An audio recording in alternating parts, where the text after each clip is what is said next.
Blood stained on the stage. Sirens wailed in the distance. A man lay motionless, shot in the face of peace, in front of those he led with love. People screamed, pointed, cried, but the shooter was already gone. Cameras flashed. A nation held its breath. This wasn't just a murder, it was a message, one meant to break a movement. But instead, it lit a fire. What happened in Memphis that day would shake the world forever. This is the story of a revolution, and the day they tried to silence its voice. It was a humid April morning in Memphis. 1968. Dr. Martin Luther King Jr.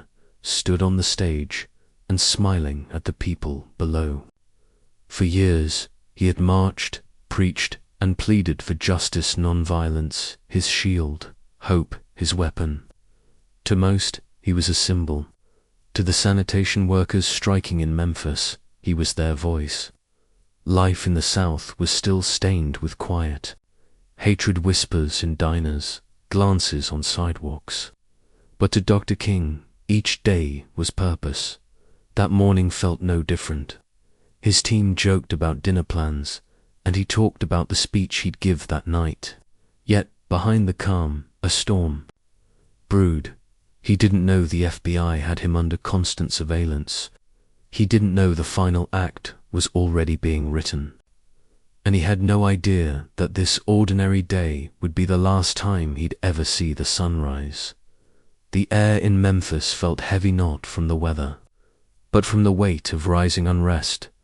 Dr. King had returned to support striking sanitation workers.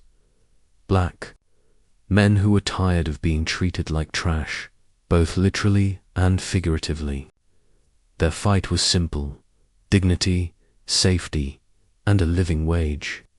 But every peaceful march brought a new threat. Police lined the streets with batons in hand. The media twisted his words. Government agents recorded his every step. Dr. King's dream had become dangerous. On the eve of his death, he delivered his now famous speech, "I've been to the mountaintop." His voice trembled, not with fear, but with something deeper, almost prophetic. He spoke of threats, of being stabbed, of surviving, but also of not fearing death anymore. Outside the motel, a man moved quietly in the shadows. James Earl Ray had checked into a nearby boarding house. He had a rifle, a plan, and a clear line of sight earlier that day.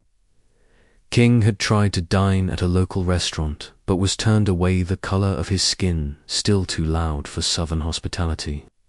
It was a reminder, no matter how famous, how peaceful, how powerful black skin was, still a target. That night, Dr. King laughed with friends, unaware a man was watching from a window across the street, finger tightening on the trigger. And then just after 6 p.m. a single shot cracked through the air.